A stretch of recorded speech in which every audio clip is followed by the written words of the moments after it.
नमस्ते। आज हम पढ़ने वाले हैं मीरा के पद। तो हमें पता है कि मीरा श्री कृष्ण की अनन्य भक्त थी और उन्होंने उनके ऊपर कई पद कई पंक्तियां लिखी हुई है। वैसे ही यहाँ पर दो पद हमें दिए गए हैं जिनको कि हम चार पार्ट में पढ़ेंगे, चार सब हेडिंग्स के अंडर पढ़ेंगे। पहले पद को हमने एक अलग पार्ट बनाया है और दूसरे पद के हमने तीन पार्ट्स कर दिए हैं। इन चारों की हेडिंग आपको अगले पेज पर मिलेगी। ये आपके लिए नोट्स की तरह भी सर्व कर सकते हैं और आप इनको पढ़ सकते हैं। पहले अभी हम इसकी एक्सप्लेनेशन के साथ स्टार्ट करते हैं। तो पहले पद में और पहले पार्ट में मीरा ने श्री कृष्ण से अपनी पीड़ा हरने के लिए कहा है। हरि आप हरो जनवी धीर, द्रौपदी री लाज राखी आप बढ़ायो चीर, भगत कारण नु रूप नरहरि धर्यो आप शरीर, बूढ़तो गजराज राख्यो काटी कुंजर पीड़, दासी मीरा लाल गिरधर हरो महारी भीर। तो इसमें श्री कृष्ण के विभिन्न रूपों का वर्णन करते हुए मीरा ने उनसे अपनी पीड़ा हरने के लिए विनती करी है। भीर का मतलब होता है पीड़ा, चीर का मतलब होता है कपड़ा, नरहरि मतलब नरसिंह का रूप जो श्री कृष्ण ने धारण किया था अपने भक्त प्रहलाद को बचाने के लिए, गजराज मतलब हाथियों का राजा ऐरावत, कुंजर मतलब गज यानी कि हाथी, महारी भीर मतलब मेरी पीड़ा।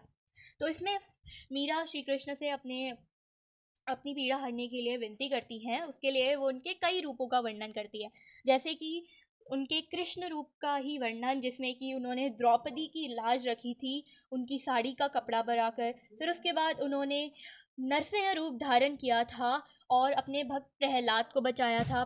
फिर उन्होंने गजराज यानी कि हाथियों के राजा ऐरावत को एक मगरमच्छ के चंगुल से छुड़ाया था। और इसी तरह से मीरा कहती हैं कि आप मेरी भी पीड़ा हर लीजिए। अगली पंक्ति अगले पार्ट में मीरा ने क्या कहा है।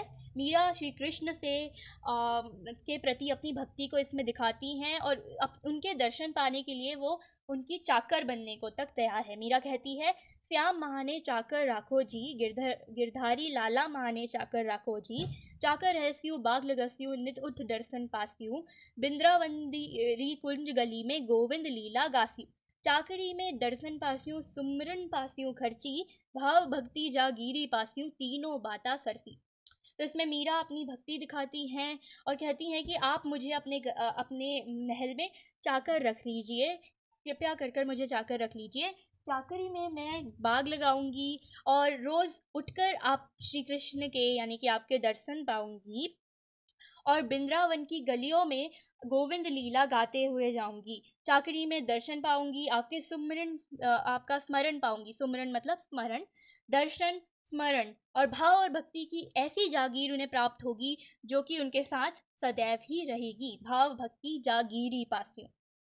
अगला पार्ट है जिसमें कि मीरा ने श्री कृष्ण के रूप सौंदर्य का हमें दर्शन कराया है इन पंक्तियों के द्वारा। मीरा कहती है, मोर मुगट पीतांबर सोहे गल वैजंती माला, बिंद्रावन में धेनु चरावे मोहन मुरली वाला। बिंद्रावन मतलब वृंदावन। मुगट का मतलब होता है मुकुट, पीतांबर मतलब पीले कपड़े, वैजंती मतलब माला मतलब वैजंती फूलों की माला, धेनु मतलब गाय और मुरली मतलब बांसुरी से जो वो मुरली बजाते हैं। तो मीरा कहती है कि श्री कृष्ण सिर पर मोर मुकुट धारण किए हुए हैं, वो पीले वस्त्र पहनते हैं, गले में उनके वैजंती फूलों की माला है और यानी वृंदावन की गलियों में मुरली बजाते हुए गाय चराते हुए वे सभी का मन मोह लेते हैं। इसलिए उन्हें मोहन भी कहा जाता है, मन को मोह लेने वाला। अगला है आखिरी जिसमें कि मीरा अपनी व्याकुलता को दर्शाती हैं और कि कैसे वो श्री कृष्ण के दर्शन पाने के लिए बहुत ज़्यादा व्याकुल है। वो कहती हैं कि मैं ऊंचे ऊंचे महल बनाऊंगी, उनके बीच में बाग लगाऊंगी, ऊंचा ऊंचा महल बनाऊं बिच बिच राखू बानी बारी, सावरियारा दर्शन पासियो पहर कुसुम्बी साड़ी, आधी रात प्रभु दर्शन लीजियो जमुना जीजे तीरा, मीरा रा प्रभु गिरधन नागर हिवड़ो घरो अंधीरा। तो इसमें वो कहती हैं कि मैं ऊंचे ऊंचे महल बनाऊंगी, उसके बीच में बाग लगाऊंगी, आपके दर्शन पाऊंगी, इसके लिए मैं कुसुम्बी साड़ी पहनूंगी। कुसुम्बी रंग की साड़ी, कुसुम्बी यानी टमाटरी लाल का रंग। आधी रात को अब मीरा श्री कृष्ण के दर्शन पाने के लिए इतनी ज़्यादा व्याकुल है कि वो कहती हैं कि प्रभु आप मुझे आधी रात को जमुना जी यानी कि यमुना नदी के तट पर, जमुना जी जे तीरा मतलब यमुना नदी के तट पर ही मुझे दर्शन दे दीजिए उस अंधेरे में। और मैं आपके दर्शन पाने के लिए बहुत ही ज़्यादा व्याकुल हूँ। अधीरा मतलब व्याकुल, राइट।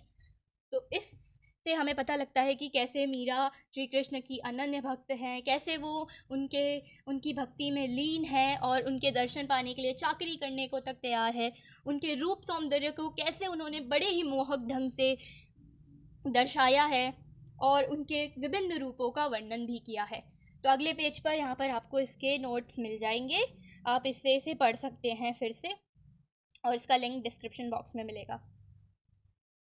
धन्यवाद।